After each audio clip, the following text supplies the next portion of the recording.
Steven Seagal. For a while that name meant one thing: a quiet, deadly, and, well, seemingly invincible action hero.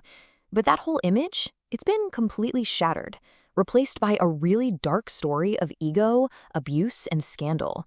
Today, we're going to peel back the layers of that myth to understand the man behind one of Hollywood's most notorious falls from grace. Look, this isn't just about a star whose fame faded. No. The story that's emerged is of a figure who many people allege used his power to intimidate, to harm, and to exploit those around him. This quote right here really frames our entire discussion today. We're moving way beyond just bad movies and into something much more serious. So to get the full picture, here's how we're going to break this down. First, we'll deconstruct the entire myth he built around himself. Then we're going to look at his behavior as an on-set tyrant. After that, we have to examine the most disturbing allegations of him as a predator. And finally, we'll chart his inevitable, kind of bizarre, fall from superstar to total punchline. All right, first up, the forged legend. To understand the man, you first have to understand the myth he created. See, in the late 80s, Seagal didn't just show up in Hollywood. He arrived as this fully formed enigma, a supposed real-life super agent and martial arts master. It was a story he very carefully crafted himself. This slide just lays it all out, plain and simple.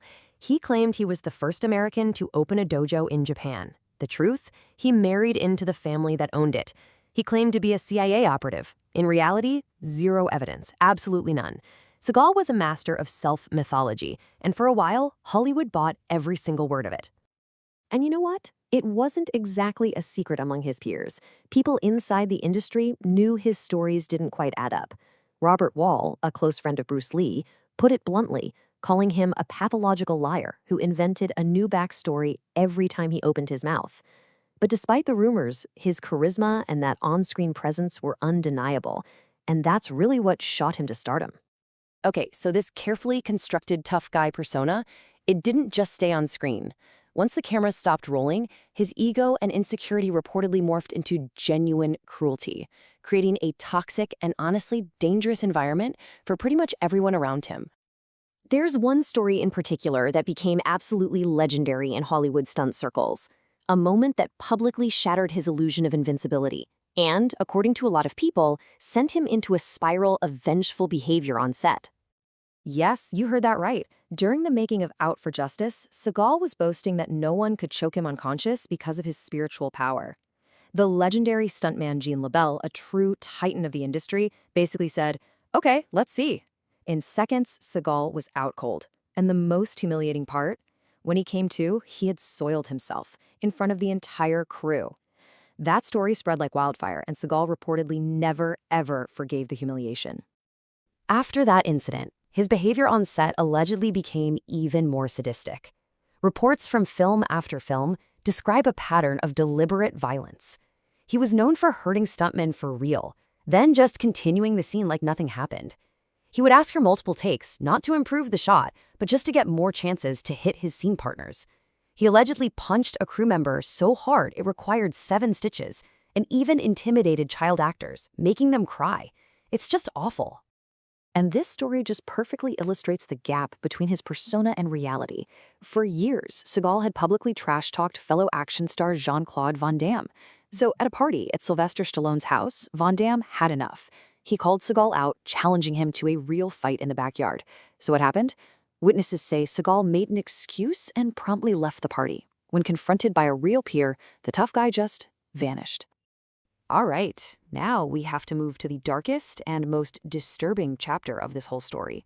Beyond the on-set bullying and the fabricated biography lies a long, consistent trail of serious allegations from numerous women accusing Seagal of using his power and his position to engage in sexual harassment and assault. What's so chilling is the pattern described by his accusers. It wasn't random, it was a method. An actress would be scheduled for a totally professional audition, only for it to be moved at the last minute to a private, isolated setting, like his hotel room. There, he would allegedly demand they remove their clothing or perform sexual favors. And if they refused, they'd suddenly lose the role. And the list of accusers is long, including some really well-known names. Jenny McCarthy famously walked out of an audition after he allegedly told her a role required nudity and demanded she undress. Juliana Margulies recounted being lured to his hotel room late at night where she found him alone with a gun just sitting on the table. Portia de Rossi said he unzipped his pants in front of her during an audition. And Regina Simmons accused him of sexual assault, saying he invited her to a rap party where she turned out to be the only guest. So you might be asking, what's the crucial point here? While so many women have come forward, securing a legal conviction has been really difficult. Back in 2018, right in the middle of the #MeToo movement, the LA District Attorney's Office did open an investigation into one of these cases. But it was ultimately closed, and this is key, not because he was found innocent, but because too much time had passed under the statute of limitations. The clock had simply run out. So, with a reputation for being a liar, a bully, and an alleged predator, it was really only a matter of time before Hollywood and the public turned on him. The final act of Steven Seagal's career isn't some graceful exit. It's a slow, bizarre, and just complete collapse. You can literally see his career nosedive right here. In the early 90s, he was a genuine box office draw with hits like Under Siege.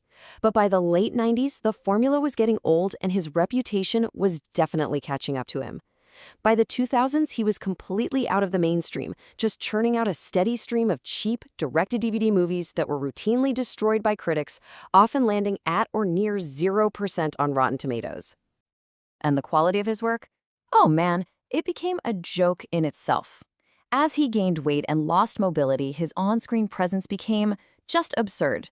He became famous for performing action scenes while literally sitting in a chair. In scenes that required running or complex fights, he was replaced by noticeably younger, thinner stunt doubles, often filmed from behind to hide the fact that it wasn't him. He was a lazy, unconvincing action star. With his Hollywood career in ruins and legal troubles piling up, Seagal made his most bizarre move yet. In 2016, he accepted Russian citizenship, personally granted to him by Vladimir Putin. He totally reinvented himself as a pro-Kremlin political figure and cultural ambassador, a move that pretty much everyone saw as an attempt to flee the consequences of his actions and find a new stage where his celebrity still meant something. But even as he tried to escape his past, his questionable behavior just kept going. This number, $314,000, represents a whole other chapter in his story of exploitation. So in 2020, the SEC fined him that exact amount. He'd been pushing a crypto scheme on his fans, telling them to invest, while conveniently forgetting to mention he was being paid hundreds of thousands to do it. It was a final act that showed him not just as a failed actor, but as someone willing to exploit his own fans for a paycheck. So that brings us to the end. From a manufactured legend to an on-set tyrant, from an alleged predator to an international punchline, the story of Steven Seagal is a real cautionary tale. But it leaves us with one final lingering question. And it's not just about one man's behavior. It's about the system that allowed it to happen. It forces us to ask, how did Hollywood, an industry built on image and reputation, continue to empower and employ a figure like this for so long?